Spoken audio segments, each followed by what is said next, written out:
With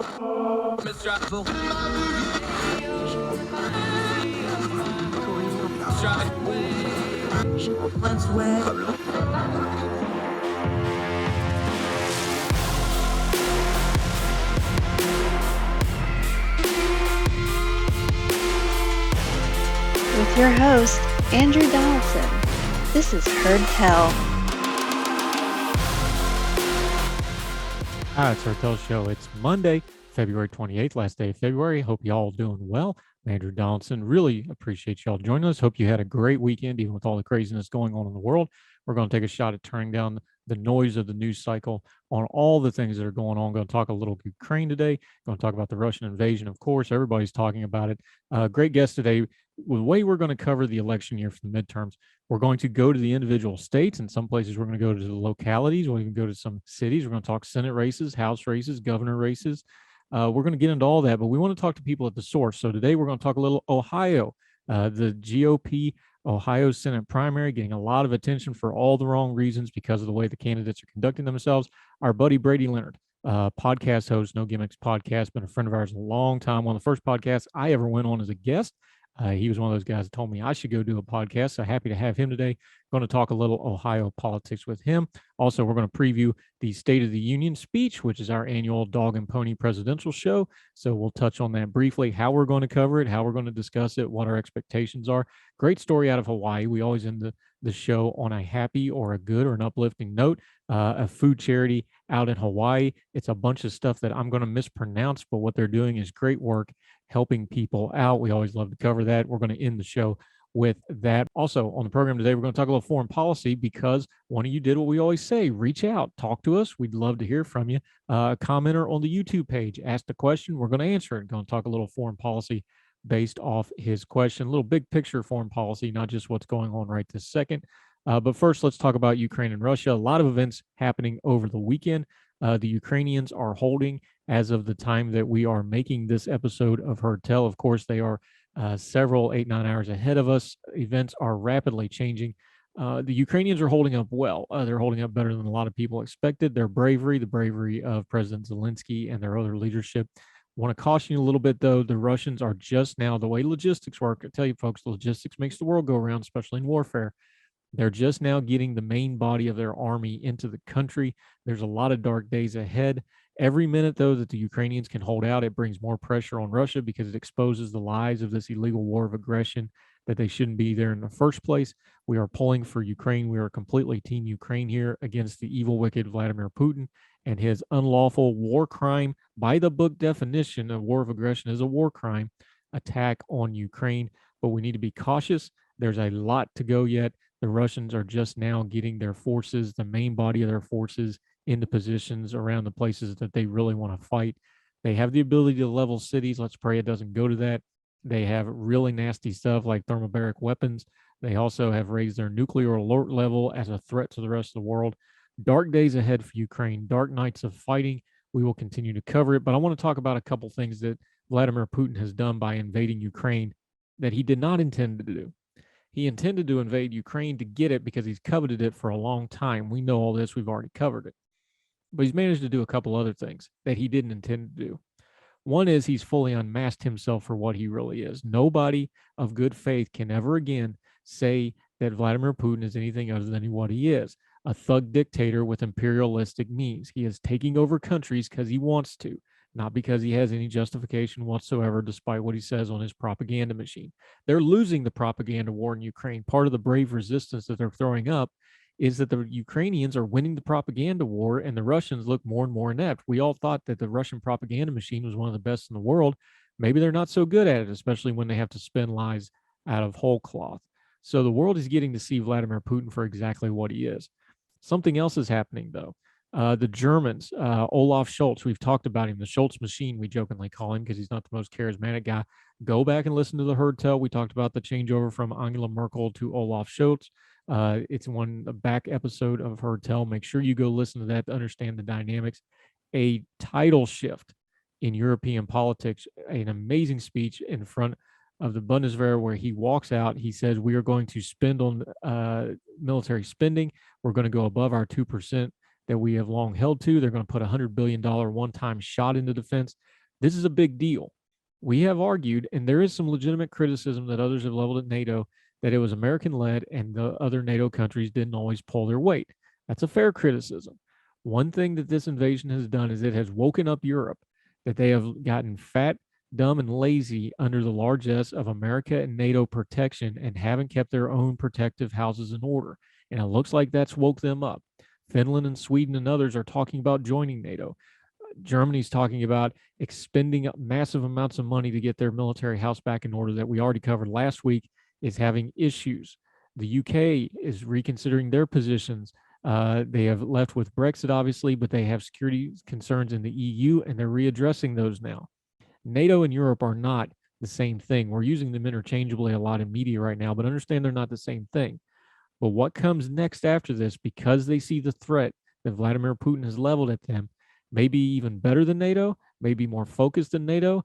And after the largesse of the last 30 years since the Cold War ended, where NATO has kind of just floated along, maybe it's time to trim it down and make something new and better. And Vladimir Putin may have unwittingly just done that. And there's one more thing that Vladimir Putin did that he didn't expect to do. In his reasoning for this invasion, he went on an unhinged rant about how Ukraine was not a real country. They're not a real people. They don't have a national identity. Well, guess what, Mr. Putin? You did that. You've given them a national identity. The Ukrainian people now have something to rally around.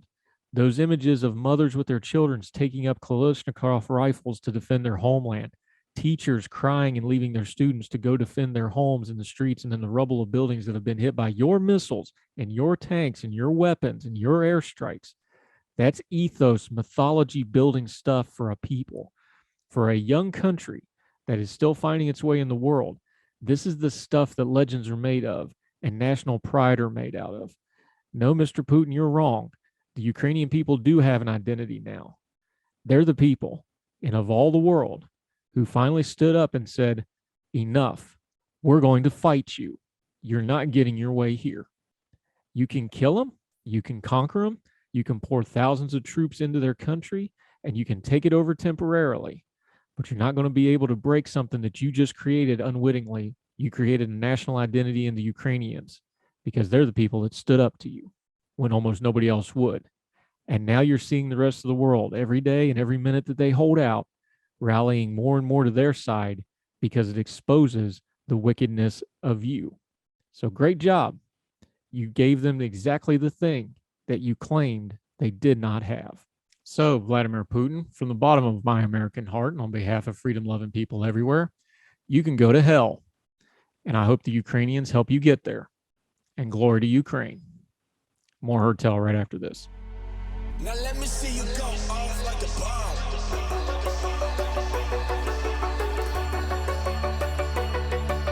Welcome back to Heard Tell Show. I'm Andrew Donaldson. Appreciate you staying with us.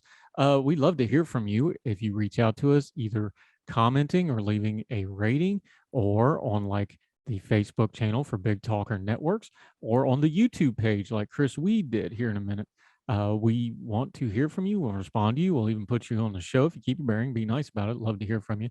You can reach out to the show, Gmail, heardtellshow@gmail.com. Also find us on the Twitter at Heard Tell Show. Of course, my Twitter handle and the Twitter handle of all our guests show up in the lower third graphics. We'd love to hear from you. Reach out however you want to. But commenter Chris Weed reached out. He left this comment on the YouTube page we want to address. He said, interesting takes. You mentioned the failure of modern U.S. foreign policy several times. This is in reference to our conversation with Cassandra Shand last week. Go back and watch that if you want to, talking Ukraine and Putin and global power dynamics and that sort of thing. Chris writes, can you expand on this at all? I don't necessarily disagree with your opinions of U.S. foreign policy effectiveness or American interests. However, I did not hear any examples or evidence of what you mean by this. Now, of course, we could spend hours on this, a lot longer than we have in our little 1 hour Heard Tell program. But let me explain it to you this way, kind of in a broad texture way. We've seen foreign policy bad decisions and failures over the last few years. We can't say that the things in Afghanistan, a 20-year war with no logical conclusion and only chaos and death at the end, was anything but a foreign policy disaster. I would argue that not preventing the war that is currently going on in Ukraine when Putin did things like invade Georgia, invade Ukraine the first time, and annex Crimea. These sorts of things, you can do preventative measures to keep a little war into becoming a big war. That's a foreign policy failure. This is a bipartisan problem, by the way. I'm not just picking on President Biden. We've had a string of presidents who have made highly questionable to bad foreign policy decisions. But let's back up and talk big picture, because we could talk about the individual ones. Everything needs context. After the Vietnam War, which everybody agrees was a mess, the United States military did something. They did some soul searching, and they completely reinvented themselves top to bottom. They changed everything they did. They scrapped the draft. They went to all volunteer. They changed how they did the officer corps. They changed everything about the military changed. But the military that the United States had in the 90s and the 2000s and up into the 2010s, into the war on terror, undisputably the most powerful, most lethal military on the face of the earth. That didn't happen by accident. It happened because of the failures in Vietnam and the soul searching that the military did, and the retooling and a lot of hard work they did. They asked hard questions of themselves, and they answered it with actions. The problem is our government that controls that military never went through such process. They never went through any such soul searching. They just kept on doing what they were doing. So they had a much better equipped military to put in the field and to enact foreign policy, but they never fixed themselves on how to actually implement and handle that foreign policy. As we talked with Cassandra, and we talk with a lot of other guests too, foreign policy hinges on two things: cohesiveness and consistency. If you don't have a cohesive foreign policy consistently applied over years and years, you're going to have a mess on your hands, because our allies don't know what to expect, and our adversaries always have the advantage, because now we will always be reactionary to them instead of the other way around. China works on 20 and 50-year plans. The old Soviet Union used to joke about 7-year plans and 5-year plans and 3-year plans. China's got a 50-year plan. And we change plans every 4 to 8 years every time we change presidents. We might change plans every 2 years when Congress switches hands. This is built into our system. It's something we have to overcome. The point of it is, though, we should have a few things in our foreign policy that is overarching, bipartisan, and rises above everything else. We won the Cold War because, regardless of who was president, it was understood that you needed to win the Cold War. No U.S. president of either party was going to get on TV and go, you know what would be great here? Let's lose the Cold War. They didn't say that because they knew you had to win it. There needs to be a few things that we get down hard on our foreign policy that everybody understands and that should be beyond politics. And that probably sounds Pollyannish. But can we agree on things like bad guys lose, we win because it's good for the world? That'd be a good one to start with. Could we start with countries that engage in wars of aggression and genocide and human rights violations are our adversaries and enemies, and we shouldn't do anything to enable them, and we should stand up against them as our providers, as the leading nation of the free world? That should be a pretty easy one. And yet we fail at it constantly. China, for example, buys human rights violations with its economic might. And because we like cheap goods, we keep our mouths shut about it. And they keep Europe at bay, and they keep other parts of the world at bay with their economic might, so that they can abuse the peoples under their control. We saw it with Russia before they invaded the Ukraine, and people finally woke up to the dangers of Vladimir Putin. They cheated the Olympics. They encroach on other people's territory. They have gross human rights violation. Vladimir Putin and his thugs likes to kill journalists and dissidents, and likes to do it in a public way using a poison that only they use to make sure you know that he did it. These are not good people. And yet we kidded ourselves into thinking that we can negotiate with them like a normal country. Cohesive and consistent foreign policy is a must if America is to maintain its safety and security and interests around the world. But we can't even be bothered to pay attention to it. And we elect unserious leaders who give it lip service and only pay attention to it when it suits their domestic partisan needs. The world does not hinge around partisan politics in America. The American media and political business models do. So that's all we hear about. But as we're learning through Ukraine and elsewhere, the world does not. And we better find a few things that rise above all that mess and rise above that noise that we can come together and agree on as a country, especially in our leadership, so that we can properly see the world and prepare for it. There's dangerous wolves out there that want to do us harm. And every time we pretend that they don't, we always, without exception, wind up getting bit good and hard. And then we react and rise to the occasion. But how many lives, how much money, how much pain and suffering could be avoided if we just pay attention to it in the first place. One thing that the Ukrainians are doing right now, like President Zelensky of Ukraine is doing, is he's holding up in stark contrast how feckless and unserious a lot of leaders in a lot of places are, including here in America. Maybe we should stop electing people president and senator and into the House of Representatives and governors and even in our local school boards and county commissions and whatever else you want to say. Maybe we should stop electing people who promise to give us what we want and start electing people that can govern and can lead. Because the people that give us what they want aren't going to be a big help if the sky starts falling or if somebody attacks us or if there's a crisis at hand. You better have some people that have some leadership skills, even if you don't agree with all their ideology, because the country and maybe even the world might depend on it. So yes, when we talk about foreign policy failures, America's had a lot of them. And we could talk about the individual ones a lot. But the overarching theme is if we could have some cohesion and consistency, if we could agree on some base principles of what's important to us as a country and as a people that should rise above politics, a lot of the foreign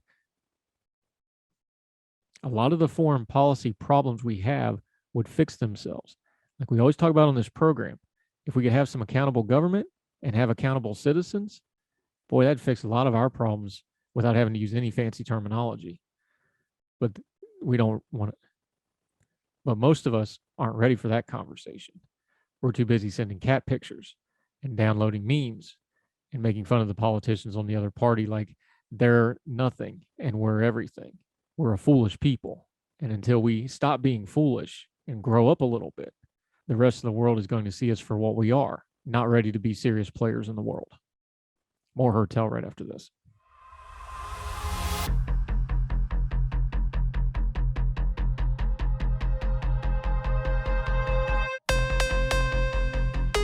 Welcome back to Heard Tell. This is going to be fun. I haven't talked to him in a minute. Our friend Brady Leonard. When there's not a pandemic, he does things with guitars and sings and what such. In the meantime, he does great work on the No Gimmicks podcast, which is the greatest podcast name of all time, the No Gimmicks podcast. Make sure you check that out. We're going to talk to him today as an Ohioan, and we're going to talk a little politics in Ohio. Brady, how you doing, buddy? Doing great, my friend. Thanks for having me. How's the hunting and fishing going? Well, it's February, so that's the no hunting, no fishing month. It's that would be the joke. Yep. And it's funny, man. My wife is already getting annoyed with me. She's like, I'm looking forward, and she tried to put it diplomatically. She was like, when you guys getting up at 4 a.m. and leaving, all morning to hunt and fish, I kind of miss you doing that because I'll work out, I'll get an early morning, I'll get a good start to my day, and now you're just always here, so you're distracting me. I'm like, hey, the walleye run's starting, probably in the next week or two, so I'll be back out there. Good deal. That's probably more pleasant than what we're going to talk to you about today. We have a midterm election coming up. We're also keeping an eye on the 2024 election over yonder horizon. Ohio is going to be one of them states that a lot of people are paying attention to. It's interesting, though, because the Ohio Senate primary for the GOP has really turned into kind of a case study on a lot of different things going on. Is it as big of a cluster dumpster fire from there as it looks in the national media? Are they misportraying it? Or is this really a race to the bottom of a bunch of people that all sound the same? Well, it's funny. Ohio has a lot of talented Republicans. Ohio's kind of known, the Ohio GOP is a really strong state party, and they're known for having a deep bench. That's not necessarily what we're seeing this time. I'm certainly not happy with the slate of candidates we've got right now. And it's funny, like I'm looking forward to more polling data coming out. There hasn't been as much so far as I thought. The latest major poll was the Trafalgar poll from, I believe it was the 9th or the 10th of this month. It showed Mandel up, I think, 5 points over Mike Givens with Vance and Timken behind. Another poll that same week I think it was Quinnipiac, not sure. You can fact check me on that, but it had Gibbons up by a couple points.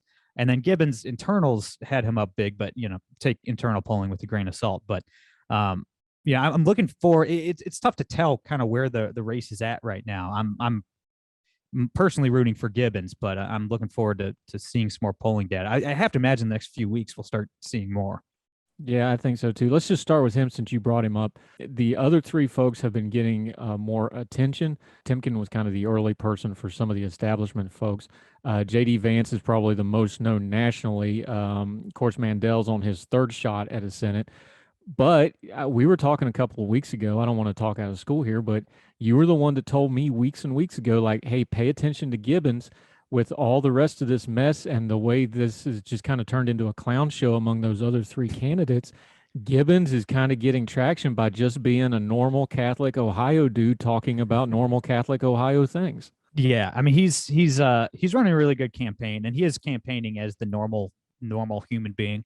You know, he's a wealthy businessman. He's running as the political outsider. He's Catholic, large Catholic population in Ohio. Obviously, he coaches youth football. He's coached football his whole life. You know, there's a few football fans in the state, and so I kind of saw right away that, you know, in nowadays when the entire world's gone crazy, that if you run as a normal person, that's going to resonate to a lot of people, and every other candidate, and we'll get more into this in a second, I'm sure, but every other candidate's making the entire thing about Donald Trump. It's like every other word out of their mouth is about Trump. And Gibbons, he will throw like a pro-Trump thing into his ads. You know, I'm tough, just like Donald Trump. I think he has like a consultant that told him he has to do that for some reason. But you know, the other candidates, it's like they're running to take Donald Trump to prom. You know what I mean? They're not running to represent Ohio in the US Senate. So, and Gibbons on the campaign trail, all his stump speeches, he's not going hard on the Trump stuff. He's not playing that whole game. He's just being himself. And he's the only candidate to me who's concerned with, you know, introducing Ohioans to him as a person, not just, hey, look at me, look how pro-Trump I am. Yeah, talking to Brady Leonard, host of the No Gimmick podcast, and a proud Ohioan. Let's talk about that, though, because it's very interesting to me. One of the reasons they're spending so much time trying to out-Trump each other is because Trump hasn't done an endorsement yet. This really strikes me as odd, though, because he endorsed in the North Carolina Senate really early. He jumped on Ted Budd, which kind of shocked everybody. He's endorsed in Georgia. He has rallied in Ohio recently. He's endorsed in the House races. The opponent for Anthony Gonzalez, of course, that's personal because he voted for impeachment.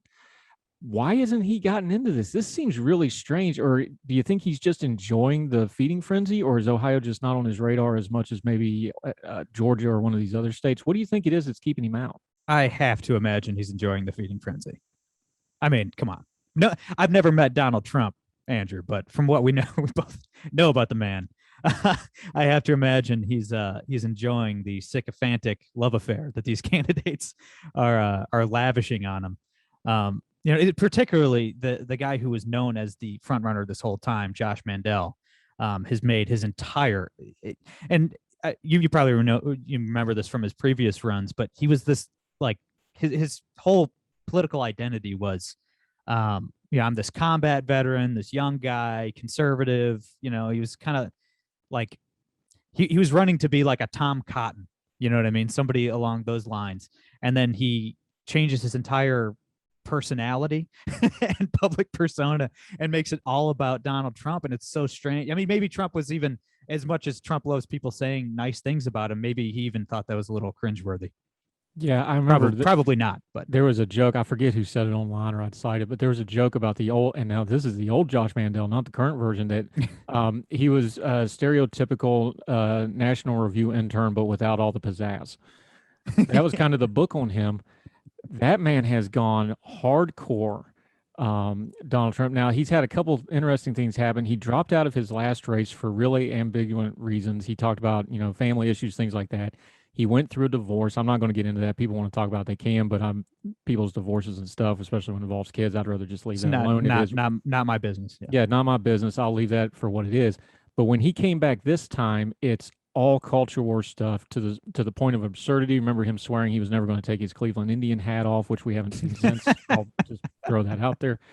What happened to this guy? Is this an audience capture thing where that's his one way to get there? This is his third try at the Senate seat. Is this desperation? Did Trump just break him? Is he out of options? He's a young guy. I think he's 41, 42, something like this. If that, yeah. This is quite the transformation. Is there any explanation for it? Yeah, it's got to be just desperation. You know, he was gonna win. he was going to beat Sherrod Brown. He was up 5 points or so, even in a tough year for Republicans. But yeah, and then he did drop out due to personal issues. He's, like you mentioned, we don't need to get into that here, but I will say this: he's somebody that I couldn't vote for personally because of those personal issues. But that's just my own personal convictions. But yeah, I don't know. But I don't know why. I guess desperation. But just so the audience knows, if you're not familiar with Ohio politics, like that would be his bizarre change of worldviews and personalities would be as extreme as if like Tom Cotton or James Lankford or one of these like middle of the road kind of establishment type Republicans just went into his closet, walked out with orange skin and a toupee and started talking about the southern border all the time. I mean, it's like, it does not, it's just a 180-degree change from everything he's talked about. And he's been in, Ohio politics since he was like in his late 20s, I think, maybe 30-ish. It's been a decade at least. I was gonna say, wasn't he like state treasurer when he was like the youngest state treasurer or something? He was was he 29 even 30 or 30? yet? Yeah. Yeah. It's amazing. He was a wonder kid, and now I guess he's having a midlife crisis. Now it's just bizarre, even by Trump standards, and the way he breaks people left and right, for and against. The man just tends to break people. Even by that standard, this has just been bizarre to watch. The thing is, and JD Vance, I'll throw into that same category. Those two gentlemen have fallen into, and this is my personal theory, that they've fallen into the trap that people on both sides fall into this trap. You see it a lot more with Democrats. You're seeing it right now a lot with the messaging of the Biden administration. It looks like they're trying to govern for like their base on Twitter. You know what I mean? It'll be like a lot of culture war stuff and orange man bad stuff and highlighting like transgender rights issues all the time. And normal people are like, hey, I'm paying $5 a gallon for gas. I can't afford meat and all of this. And it's like, I think that's the trap that JD Vance and Josh Mandel have fallen into. It's all like the Trumpy stuff. It's like build the wall in Arizona and break up Amazon and all of this stuff. And it's like, that is just not, I mean, I'm not even talking for or against securing the border or big tech or anything. That's a debate for another day, but like, these are not issues that are on the minds of most Ohioans. Like illegal immigration is not an issue that matters to 99% of Ohio voters. And honestly, and I'm sorry to say this, if you've been to Ohio, the people that are most passionate about illegal immigration are the farmers that need illegal immigrants to harvest their crops every fall. Okay. So it's like, that is just not an issue that's going to persuade a lot of Ohioans. And it's like they're playing to like the conservative Twitter base, not the actual voter base in the state that they're trying to win. Yeah, and the reason for that is fundraising. We know that. We're talking to Brady Leonard. Yeah. When we come back on Heard Tell, we're going to get into the well-documented on this program, because y'all know how I feel about him, JD Vance. Going to talk a little bit more about why Ohio is such a paid attention to. Bellwether's overused, but Ohio really is in a lot of cases. We're going to talk more with that. Ohio Politics with Brady Leonard of the No Gimmicks podcast right after this.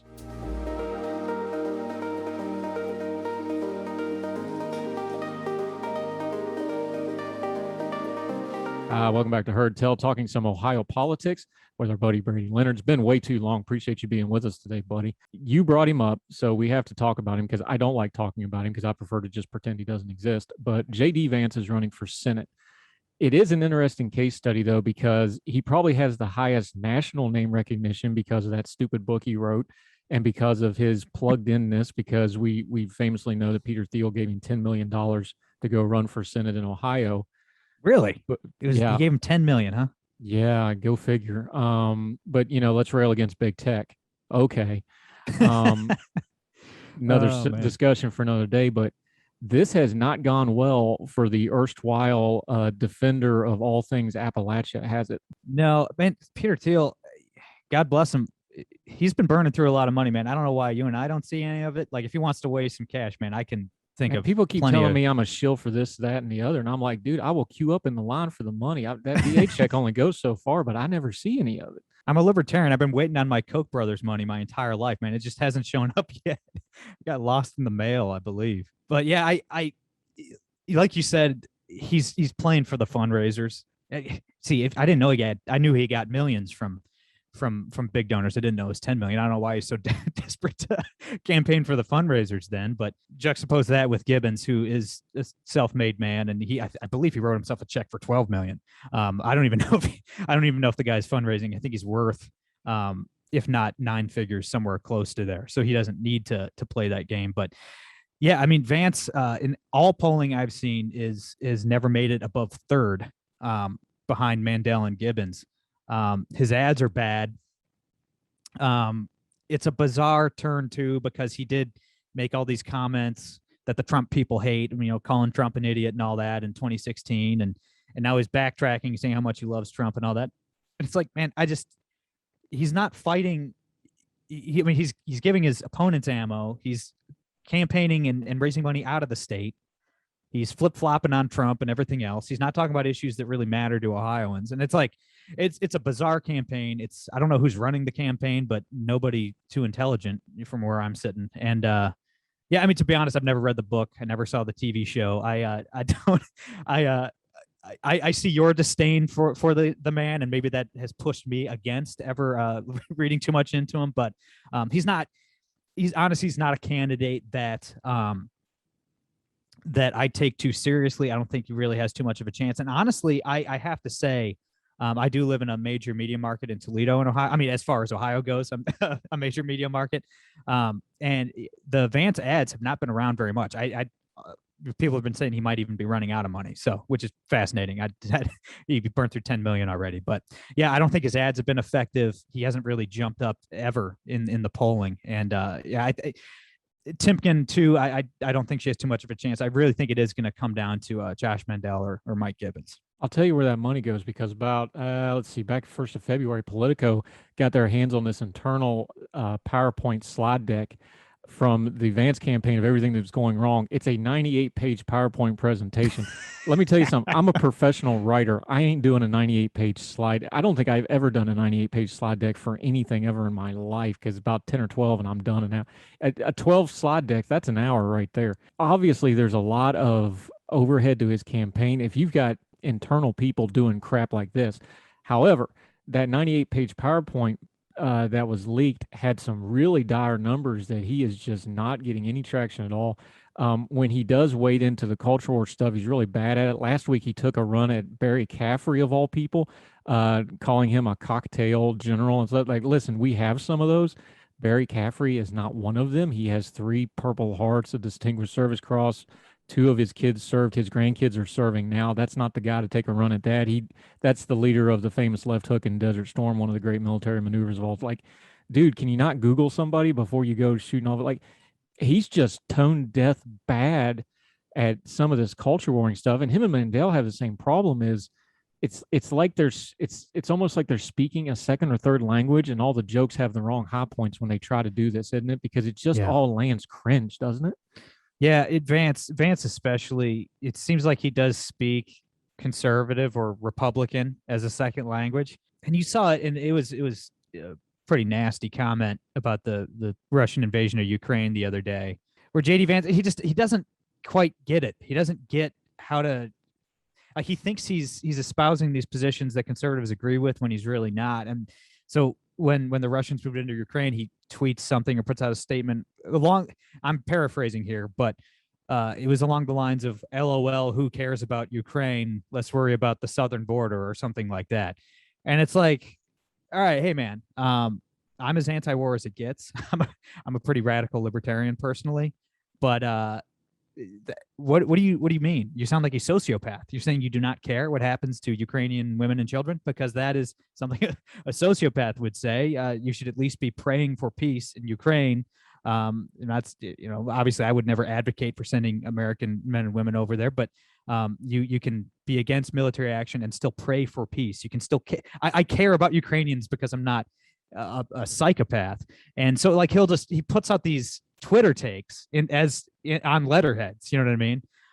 And it just rings flat, man. Especially Ohio has a massive Ukrainian population too, and that's not going to help them, especially in Eastern Ohio. But yeah, he just swings and misses at every single one of these issues, it seems like.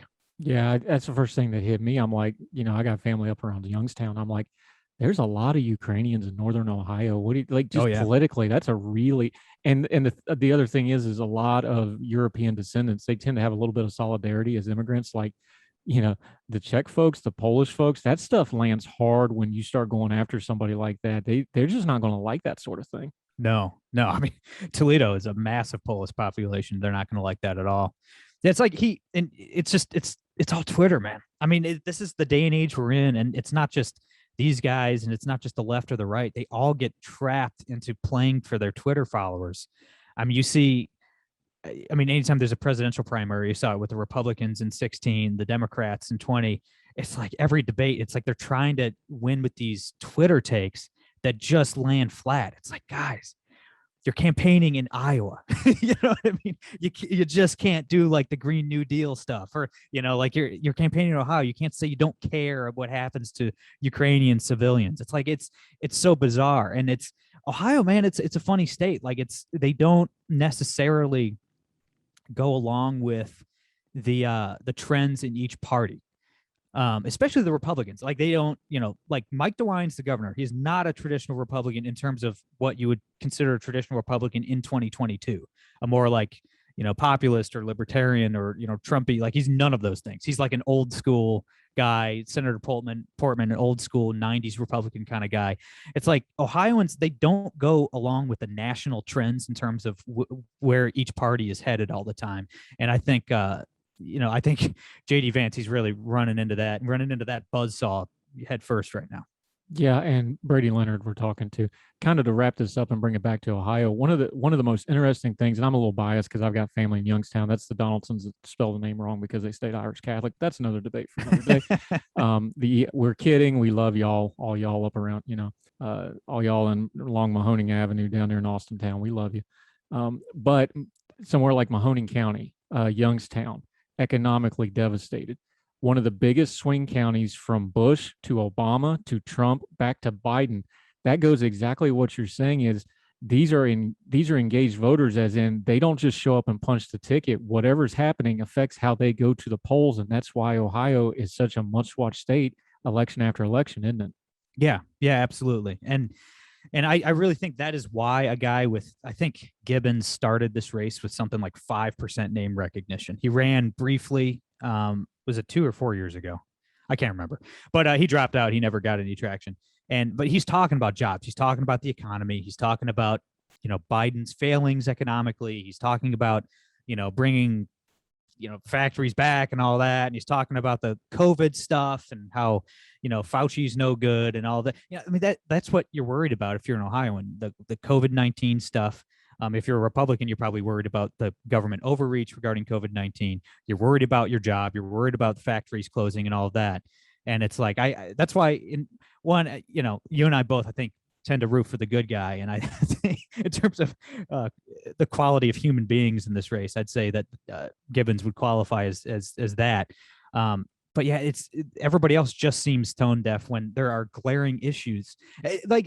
It's so funny to me too, just going back to both Mandel and Vance. It's like, man, it's a great time to run for office as a Republican. I mean, Joe Biden's approval ratings is in the low 40s, high 30s. Direction of the country is in like the teens, low 20s. I mean, there's a lot of issues you can talk about, and they're not. I mean, most of these candidates just aren't. So it's bizarre. I mean, it seems like if I were running these gentlemen's campaigns, it doesn't seem hard to steer a candidate into issues that would be very favorable for them. Brady Leonard, you do good work, sir. You were one of the first podcasts I ever went on, so I'll publicly thank you because you gave me the rare endorsement of like, hey, I don't tell people to go do a podcast, but you need to go do a podcast. So thank you for that blessing and curse. You're one of 2 people I've ever said that to, my friend. So how are we doing? We doing okay with it? Absolutely. You do good work. Let people know where they can find the No Gimmicks podcast, the other stuff you do. You do a spot of writing from time to time, and you've been known to strum a guitar and at least chord the thing from time to time. Let folks know what you got going on, my friend. Yeah, absolutely. You follow me on Twitter at Brady Leonard. And check out my band. We're called Southbound Fearing, wherever you get your music. Subscribe to my podcast, the No Gimmicks Podcast, 1 p.m. every Monday and Wednesday, wherever podcasts are found, iTunes, Spotify, wherever. And yeah, I also write for the Catalyst over at Independent Institute from time to time. So check them out as well. Yep, and the No Gimmicks is actually from his band name. It's just good old-fashioned, straightforward rock and roll, good stuff. I've listened to it. Highly recommended if you can find it. Brady Leonard, thank you for your time, sir. We will definitely do this again. We're not going to wait 2 years to get together again next time, okay? Absolutely. Thanks for having me, brother. Thanks, buddy.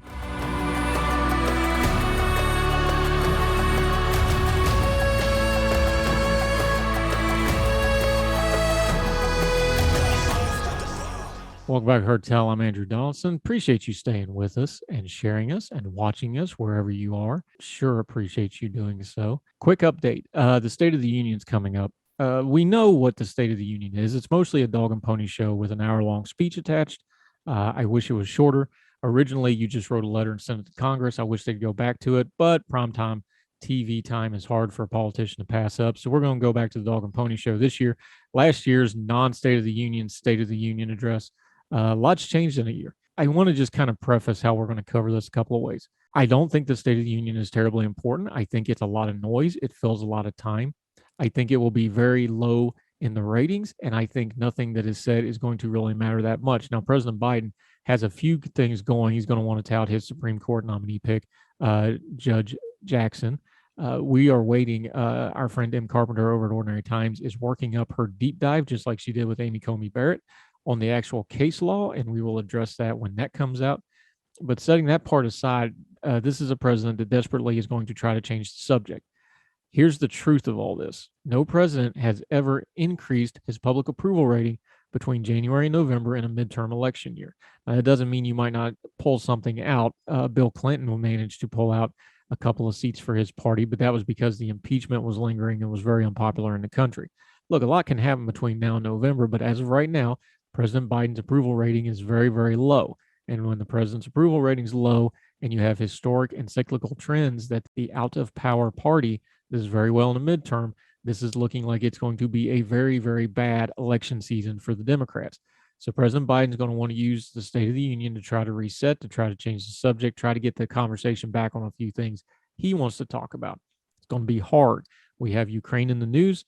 The Supreme Court pick is not getting the traction that he probably thought it was going to. There's going to be the usual caterwaulings from the corner, but the outcome's not in doubt here. There's no major red flags. She is a liberal progressive justice in the medium vein of that wing of the court. I don't see any real reason for them to oppose this nomination other than just the politics of it, which they will do. But there's no red flags here. There's nothing major. She's going to get approved. It's going to be a pretty smooth process, relatively speaking, especially compared to the Kavanaugh hearings, which were just brutal. So I don't know that he's going to get the bump out of that he normally would have. I just don't think this State of the Union speech is going to matter that much. Of course, it's Joe Biden. We could always have a gaffe or something like that, but he usually rises to the occasion for these things. I'm sure it'll be well written. I'm sure it'll be long. I'm sure it'll be sleep inducing, and I'm sure nobody will remember anything from it 3 weeks from now. That's my prediction on the State of the Union. It's on tape. You can hold me to it. We'll cover it after the fact. If we're wrong, we'll say so. But that's how we're going to cover the upcoming State of the Union. More Heard Tell right after this.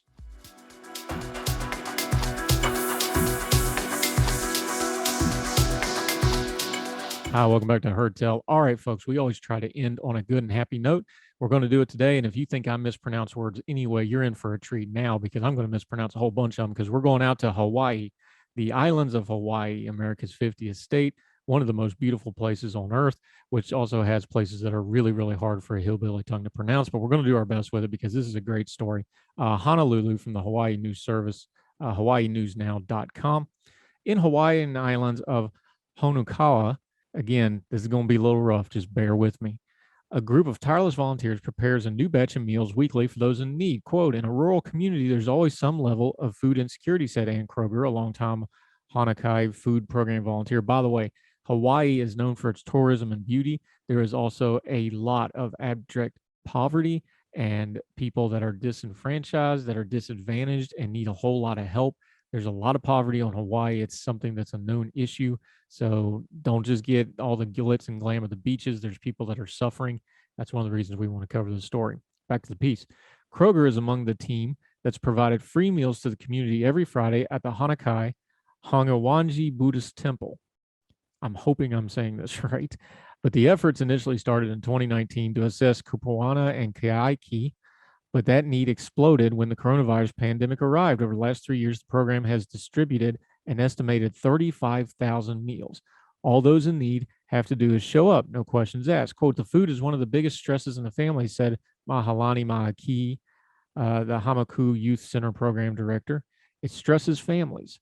Finances stresses families. And some of them don't make enough to get subsidies, so this program doesn't discriminate. You need food, come get food. Even with case counts and restrictions dropping, program organizers say they continue to see many residents impacted by the pandemic's economic effects. It's honestly a huge help, said Dargatanian, a Hokano resident who benefits from the food initiative. We got somebody staying with us for a little while, and truth be told, gas and expenses for utilities and everything, with inflation, the economy is getting very bad too. My job, as well as the job of others, it's just getting to be kind of debilitating at times. To keep stomachs full, the team at the Hanakai also provides weekly grocery bags, and with or without COVID, they'll be there to help. Quote, a lot of people want to know what's coming up, Kroger said. Sometimes I know, sometimes I don't, but all the meals are popular for different reasons. To get a plate or groceries, reach out to the Hanakai Hangawanji Buddhist Temple. Now, I'm a Baptist, but one thing Baptists do good is we do food. My dad used to always say when it came to church meetings, he's like, when in doubt, put food in front of them. Kind of hard for folks to fuss and fight when they're eating. So, something universal. Don't know a lot about Buddhism, but they're onto something. Feed people. You can get to a lot of their other needs later. Feed them first, and you've taken care of something that everybody needs to do. It's one of the reasons I write about food so much. One of the reasons we cover food a lot in this last segment. It's universal. No matter who you are, you can give somebody a little bit of food, provide them some food, make sure they're fed. It's one of the most basic human needs, and it goes a long, long way towards helping other people. Happy to cover that. Good for them out in Hawaii. That'll do it for Heard Tell for this Monday. A lot of stuff going on in the world. We're going to continue to do our best to turn down the noise of the news cycle, get to the information we need, talk about it in a grown folk way, have knowledgeable guests on. We're very proud of our little program. We've seen more sustained growth. Subscriptions are up wherever you're watching or listening, whether you're watching on the Facebook channel for Big Talker Network that's been redone. If you're watching on the YouTube channel, which is well over 100 subscribers now, appreciate that. If you're listening on any of the podcast platforms, iTunes, Spotify, Google, any of the podcast aggregators, we see those numbers. We appreciate you. Make sure you subscribe. Very important. You'll get Heard Tell every weekday morning. You'll get the Good Talk interview segments with our guests every afternoon. Long form podcasts when we do a deep dive onto a subject. And we now have a very deep archive of shows, both weekly, and we're over 36 of the long form podcast. That's a lot of content for you. Only costs you a couple of clicks. Please make sure you subscribe so you don't miss any of it. Leave a rating and a comment. That's very important.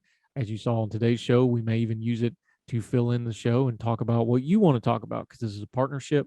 And if all else fails, if you really want to do us a favor, click that share button on whatever platform you're watching or listening on. Put us out on your social media. Let people know. We don't pay for advertising. It's all word of mouth and what we do on social media. You folks have responded, and we appreciate you greatly. As long as you keep listening and watching, we're going to keep doing it, and we thank you very much for your time and attention. It's the most precious thing you have. We're never going to waste it. We're always going to give you the best information we can. So until we do it again tomorrow, wherever you and yours are, across the street or around the world, we hope you're well. We hope you're well fed, and we'll talk to you tomorrow on Heard Tell. All the music on Heard Tell is provided under a Creative Content license from monstercat.com. Somos la